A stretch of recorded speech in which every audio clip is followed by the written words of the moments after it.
Maayong buntag mga igsuon, anay nausab kita sa atong buntagon nga pagpamalandong o pagsimba kauban sa hiniusang panimbahon ang atong network, ang atong regular nga mga tigpaminaw, atong giabi-abi niini nga panimbahon ug hinaot pa nga naa kamo sa maayong kahimtang karon samtang magsimba kita, magdaig kita, magampo ug mamalandong gikan sa pulong sa Dios.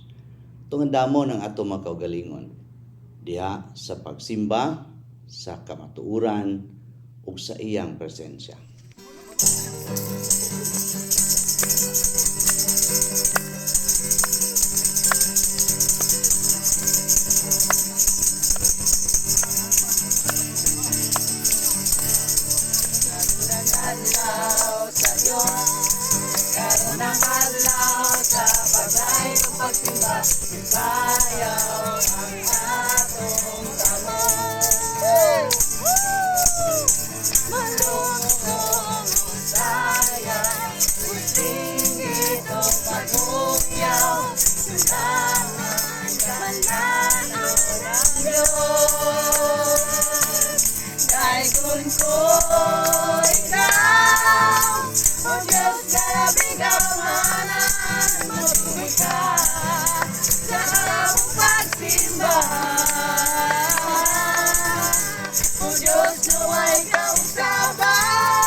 Magampo kita. Dalay ko no silimbaho na mga Dios, dako kaayo ang among pagpasalamat Ginoo. Nga na usab kami niini katapusang Domingo sa bulan sa Pebrero. Diin daghan kanamo ang nagsaulog niini gitawag nga Transfiguration Sunday. Ug tugod niini Ginoo, among gisangpit nga ang imong balaang espiritu magtugot nga among ma-appreciate, masabtan, matagan kami kaalam aron nga sa among pagpaminaw gikan sa pagbasa sa imong pulong maghatag kinig kanamo pagsabot, kaliguan og hinaot pa Ginoo. Tinuod usab ang impact niini nga ni sa among kinabuhi to create a transfiguration experience in Jesus name. Tugot nga ang tanan nga nagapakigduyog sa pagsimba niining sayong buntag mahimong makasinati usab Ginoo sa sama nga makasinatian nga magbag-o sa among kinabuhi ug panglantaw. Sa ngalan ni Ginoong Hesus kini among pag-ampo. Amen. Ang atong pagbasa kinutlo gikan sa libro ni kinutlo gikan sa ebanghelyo ni Ginoong Hesus. Sumala ni Lucas kapitulo 9 bersikulo 28 hangtod sa 36. Mga usa ka semana human si Jesus magsulti ni ining mga butanga. Gidala niya si Pedro, si Juan ug si Santiago. Ug nanunga sila sa usa ka bungtod aron mag-ampo. Samtang nag-ampo siya, nausab ang iyang panagway. Misilaw sa kaputi ang iyang sapot. Ug sa kalit mitungha ang duha ka tawo ug nakigsulti kaniya. Sila mao si Moises ug si Elias, nga mipakita uban sa langit nung himaya ug nakigsulti kang Hesus mahitungod sa iyang kamatayon didto sa Jerusalem. Nahikatulog pag-ayos si Pedro ug ang iyang mga kauban, apan nahigmata sila ug nakakita sa himaya ni Hesus ug sa duha ka tawo nga nagbarog tupad kaniya. Samtang mibiya kang Hesus ang duha ka tawo, mingon si Pedro kaniya, magtutudlo, maayo gayod nga ani kita dinhi.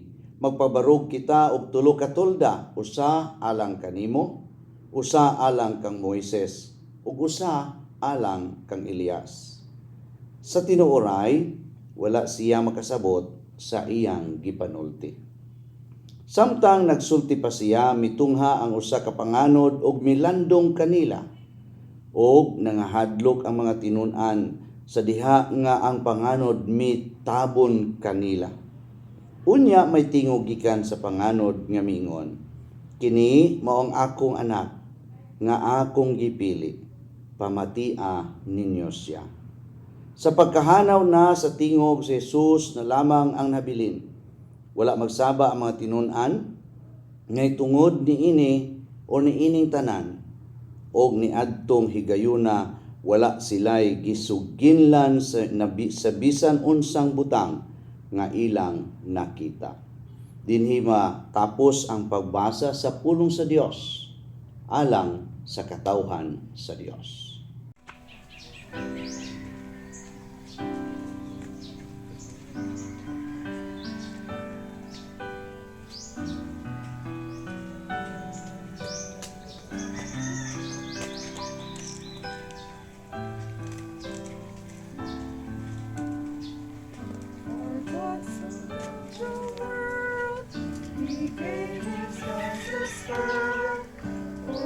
So loved the world, He gave His only Son.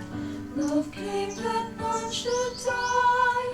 Christ gave a sacrifice, that whosoever believeth in Him would have eternal life. Would have eternal life. For God so loved the world, He gave His only Son. For God so loved the world.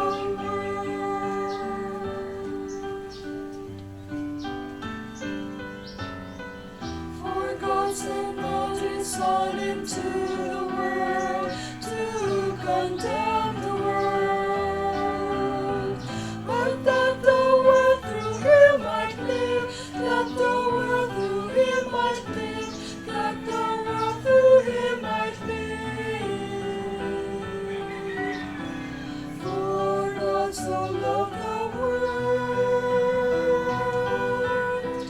for God so loved the world.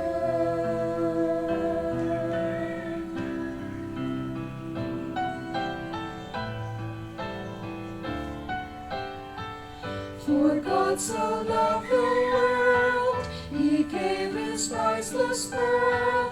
For God so loved the world, He gave His only Son. Love came that none should die.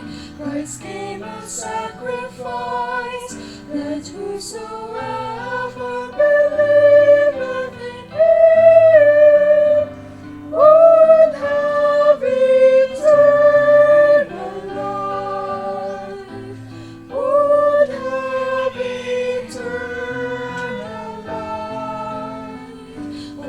God so loved the world, He gave His only Son. For God so loved the world.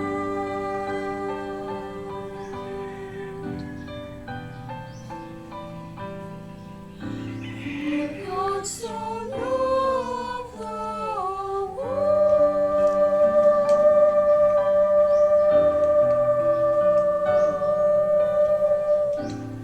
For God so loved the world.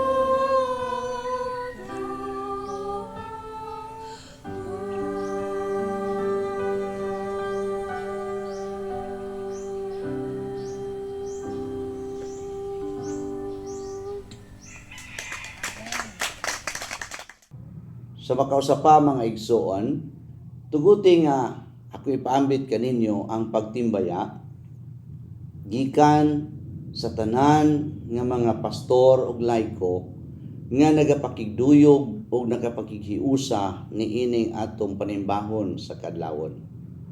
Gikan usab sa akong banay ug diin usab sa kongregasyon nga ako kabahin, ang UCCP Crossroads Congregational Church.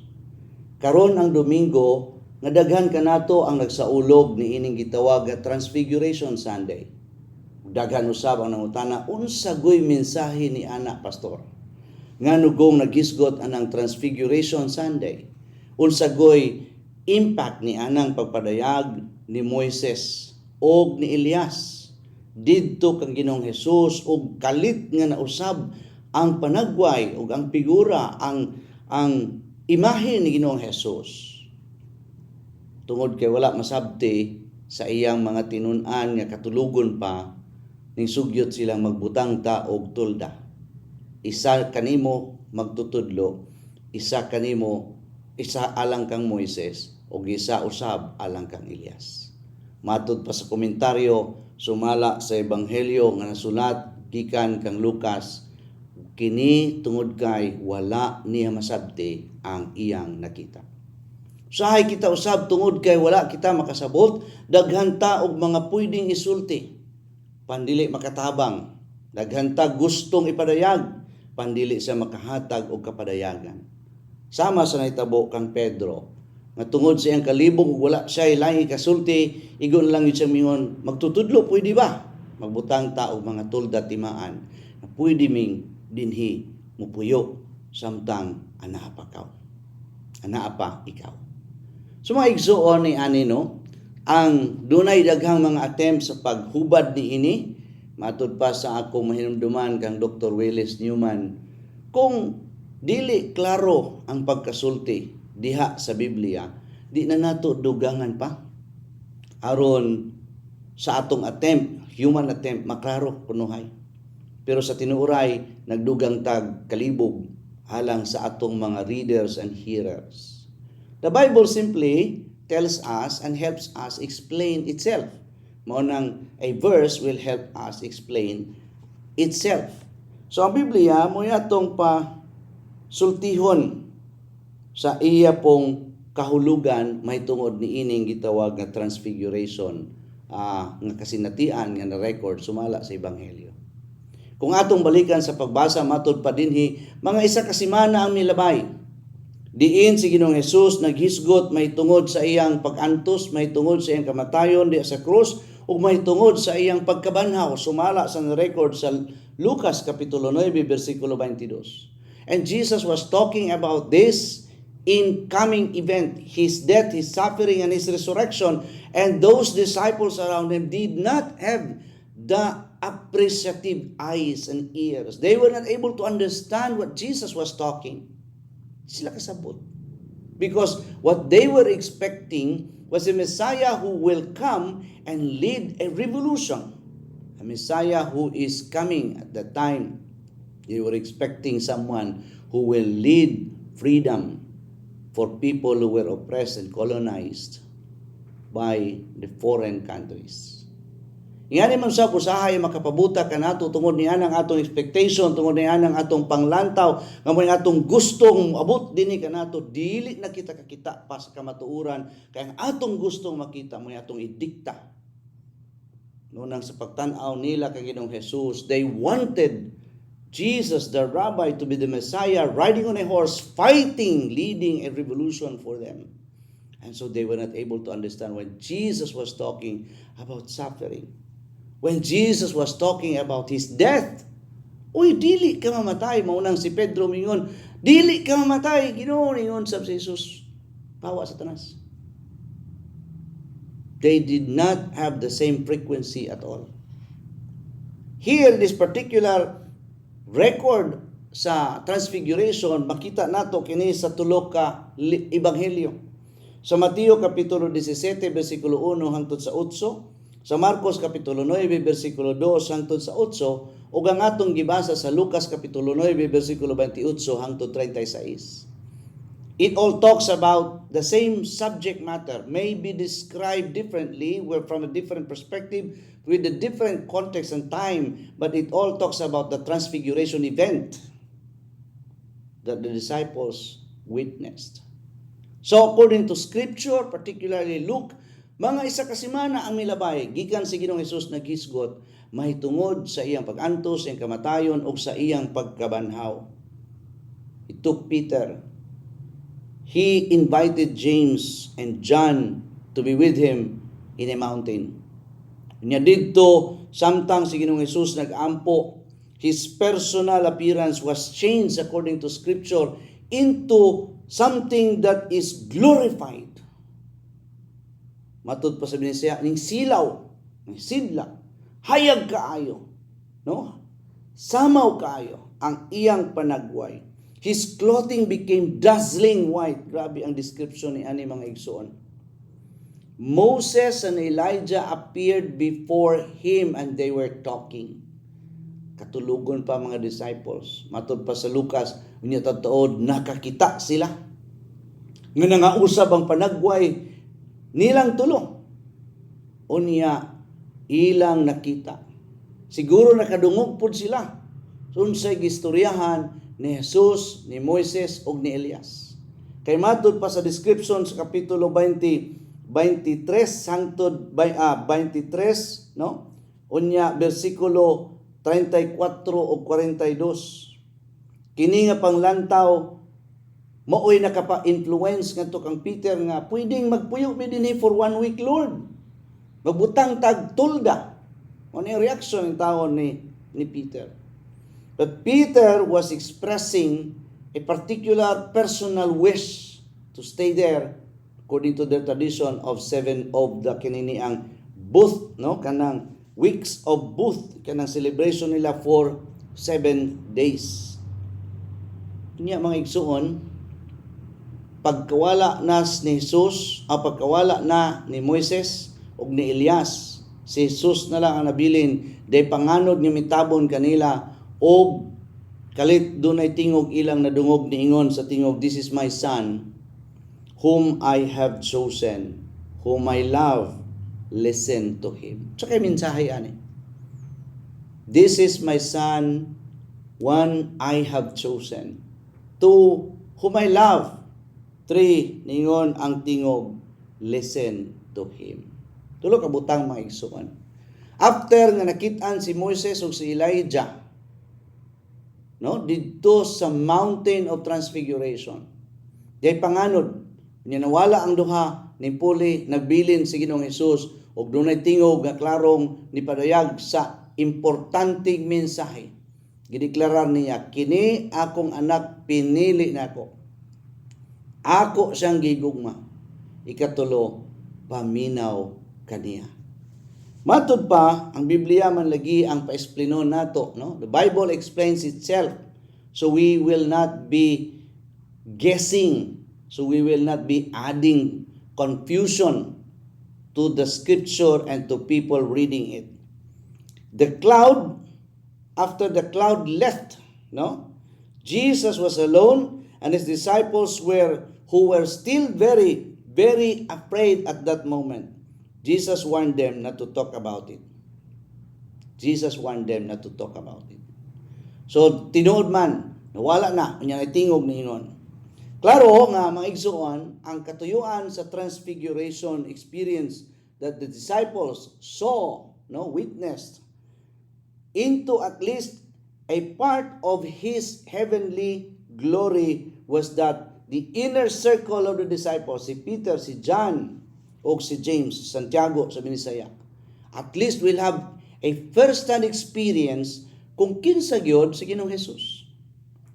They experienced him as a human being. He was teaching, he was performing miracle. But at this very moment, Jesus himself allowed them to see that he is not just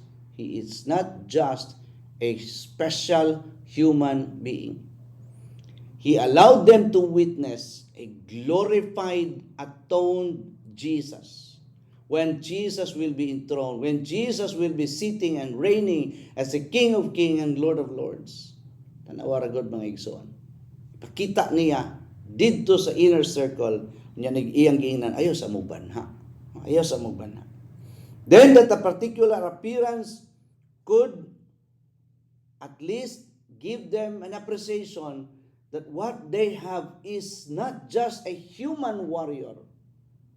What they have is the Son of God, the chosen one, someone God loved, someone that God wants us to listen to and follow. Pagkanindot ng ison. So the disciples who had only known him in his human body now had a greater realization of the deity of Jesus Christ. That moment gave them the opportunity to appreciate na si Jesus gyud ay ang anak sa Dios. Og siya mismo Dios. Og siya mismo ipagabayawon, pagahimayaon og nga molingkod ingon nga hari sa tanang mga hari, Ginoo sa tanang mga Ginoo. That gave them the assurance they needed at that very moment. Sa dihang di sila kasabot nga mamatay mag-antos si Ginoong Hesus, kining ilang kasinatian naghatag kanilang klaro nga panglantaw o klaro nga pagsabot nga kining mahitabo di ay kang Hesus. Bahin kini sa pagfulfill sa daan nga tugon o sa hisgutan sa mga propesiya diya sa daang tugon.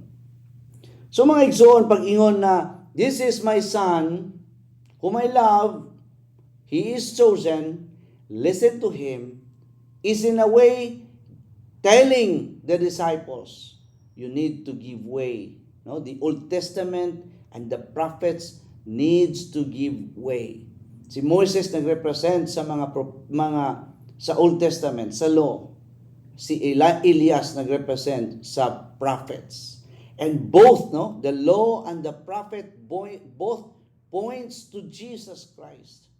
And here comes them, no, silang tulo naghisgot sa iyang kamatayon dito sa cross according to the gospel of Jesus recorded in Luke. Unya sa ilang paghisgot ni ana tingob mingon, paminaw kamo kaniya. It seems that the scripture that recorded, God the Father declares before them, and I believe it's the same declaration for us. Moses representing the Old Testament, the law, Elijah represents the prophet, and they disappear. Matod pa. In other words, matod pa sa Biblia, si Jesus mianhi aron i-fulfill niya ang law o i-fulfill niya ang propesiya ug siya na ang mokompleto ug mohingpit ni ining tanang plano sa Ginoo. So the Old Testament, the prophets and the law must give way to the new, the chosen, God loves, and therefore we need to listen. Pagkanindot. Record sa Biblia, sumala sa Hebrehanon, miingon, ang daang tugon, the bilateral covenant that God gave to Moses, particularly the law, has now been completed in Jesus. And therefore, daan na, milabay na siya. Ang bag-o diha kang Jesus is now the one reigning, ruling, and should be the one nga atong sundon sa atong pagkinabuhi o papamuhat ni ining kalibutan. Kanindot. And so, the disciples never forgot what happened that day on the mountain, and there was no doubt at all what God had purposed them to witness. John wrote in his gospel, "We have seen his glory, the glory of the one and holy." John 1:14. Now referring to the transfiguration event, si Juan naghisgot, nakita namo ang iyang himaya, siya og wala na ilain pa ang pinili sa Dios. Peter also wrote about it, the transfiguration experience that he witnessed. Naa makita kini diha sa ikaduhang Pedro kapitulo 1 versikulo 16 hangtod 18. Sa English version ingon si Peter, "We did not follow cleverly invented stories when we told you about the power and the coming of our Lord Jesus Christ, but we were eyewitnesses of his majesty. For he received honor and glory from God the Father when the voice came to him from the majestic glory saying," see, this is quoting the transfiguration incident, saying, "This is my son, whom I love, with whom I am well pleased." We ourselves, ingon si Peter, heard this voice that came from heaven when we were with him on the sacred mountain. Peter wrote about it. Peter testified, iyang gidocument ang iyang nakita, ang iyang nadunggan, pagpakita sa katawhan nga kadtong silang tulo nakasinati o nakadungog sa nahitabo nga transfiguration. Two things, mga igsoon. Moses and Elijah represented the law and the prophet. They were talking about Jesus' suffering, death, and resurrection. And here comes a voice saying, "This is my son, whom I have chosen. I love him. Listen to him." Simply telling us, natapos na ang Old Testament, natapos na ang law, natapos na, na-fulfill na ang prophecy dito sa libro sa mga propeta. Ug diha kang Kristo kini na-fulfill. The Old Testament must give way to the New Testament. Duha ra kabutang atong ang hinumduman, mga igsoon. In the Old Testament, with the law and the prophet, God instituted a covenant that is conditional, a covenant that is called bilateral, a covenant that needs human response for faithfulness. It does not mean that the new covenant does not need response of faithfulness. Simply telling us, conditional ang unang covenant. Makuha nimo ang reward, makuha nimo ang resulta if you respond appropriately. The new covenant which God initiated in Abraham, the new covenant which was initiated by God himself to David, now is reinstituted in Jesus.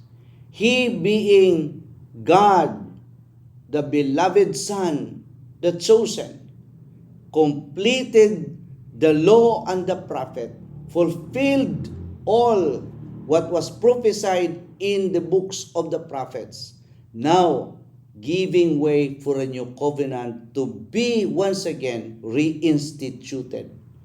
And by the blood of the Lamb, the new covenant was sealed.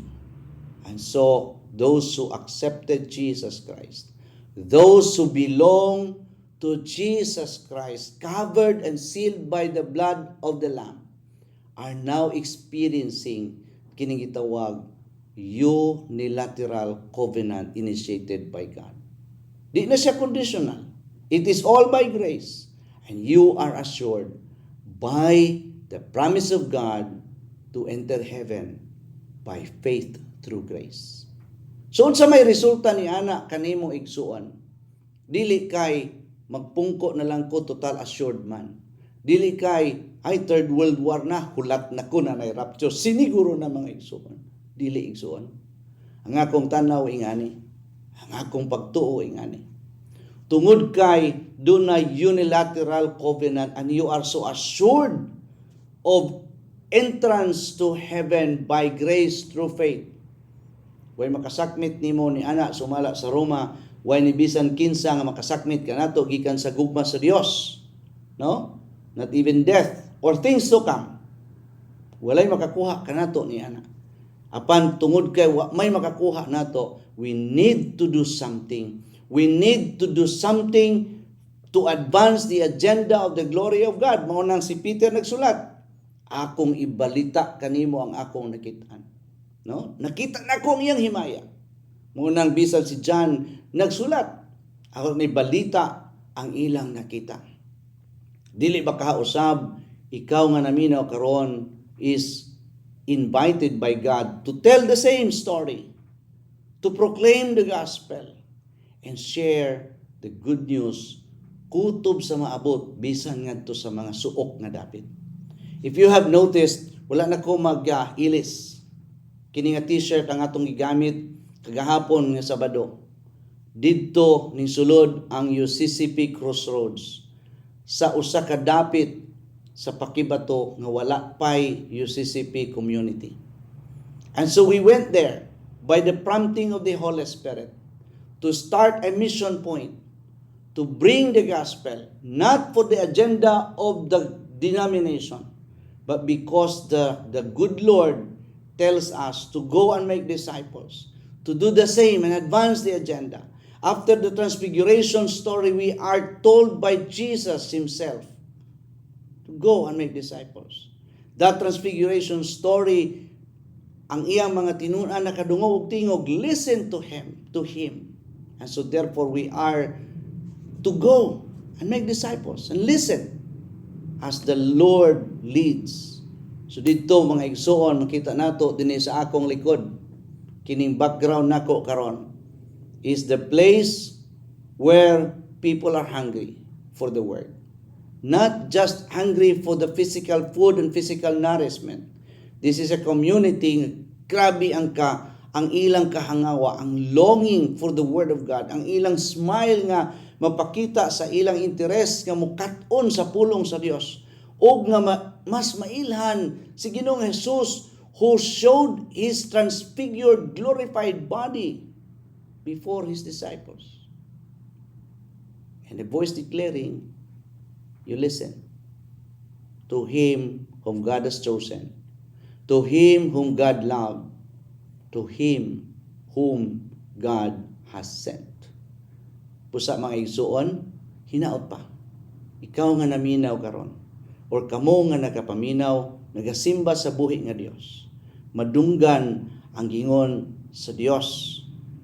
Mulakaw kita ngadto sa kasuksuokan, ngadto sa atong kutob sa maabot, ug bisan diha sa atong tugkaran, atong asawa, atong kapikas, atong mga anak, they should know about Jesus Christ, that one unilateral covenant in Jesus, and therefore gives you the assurance, not just of eternal assurance, not just your free entrance by grace, but the call to participate in proclaiming the gospel. Gira mga igsuon sa Ukraine, di ta makatansya kung mo-escalate na or mahimong the greatest world war according to history. What if, no? Kana mga what if gani? What if mo develop, mo escalate na siya nga gira? What if kana nga gira is the prelude already to the end times?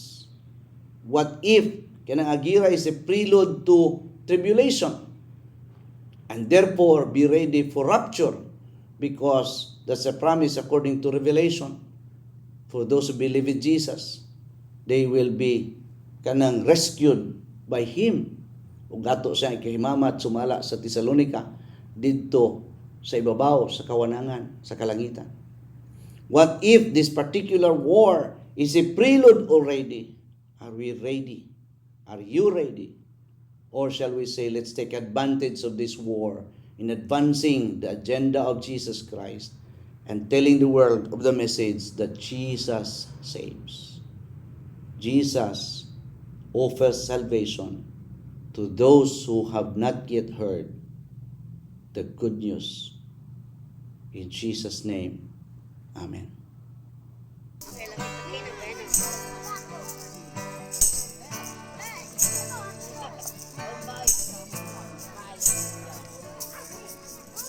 Manakan maupiya ako kayo. Manakan maupiya manama. Manakan maupiya padisigan manama. Salamat umalawarong taman. Manakan maupiya ako kayo. Manakan maupiya manama. Manakan maupiya adisiyan manama. Umalawarong taman. Sikoy guro, kaulong ng sikoy. Sikoy guro, kaulong ng rayon. Sikoy kukan, una tolangon. Sikoy guro, ang pamakayon mo. Manakan mo umiyak ako kayo.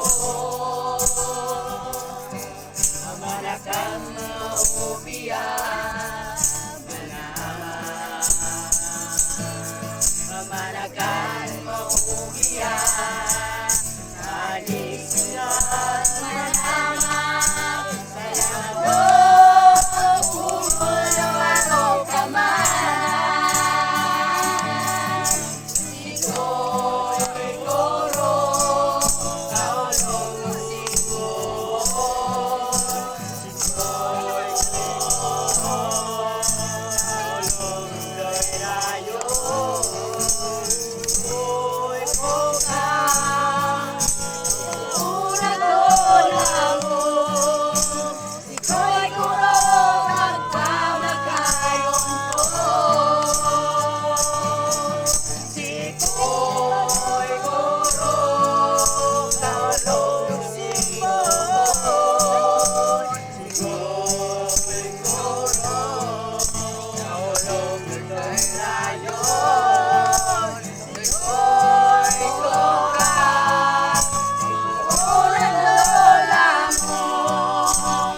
Sikoy guro, ang pamakayon ko. Sikoy guro, ang pamakayon ko. Sikoy guro, ang pamakayon ko.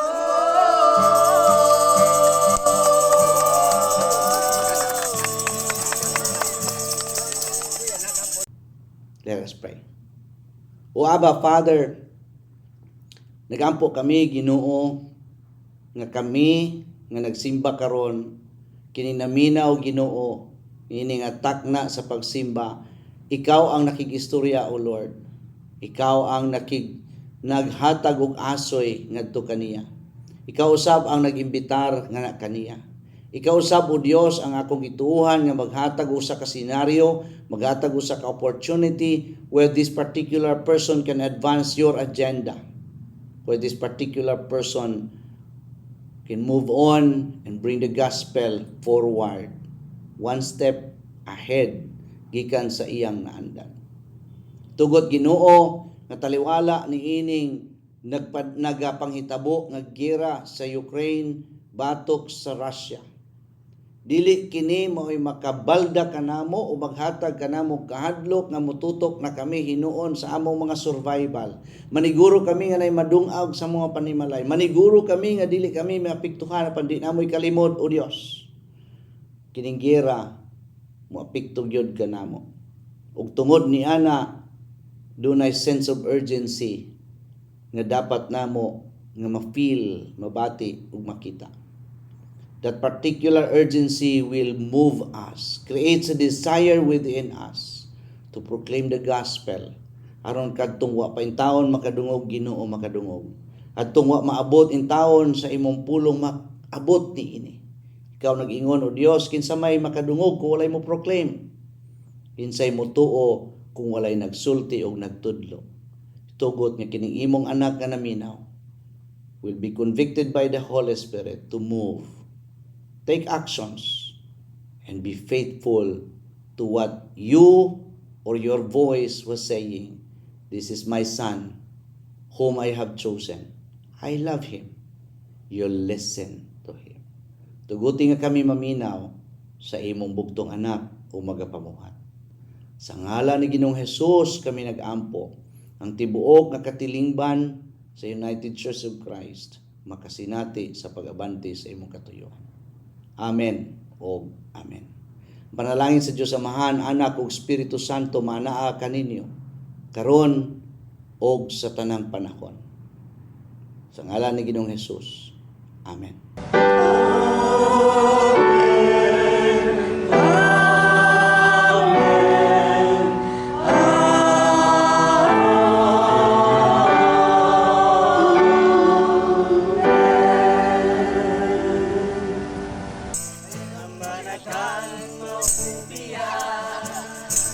Ako ngayon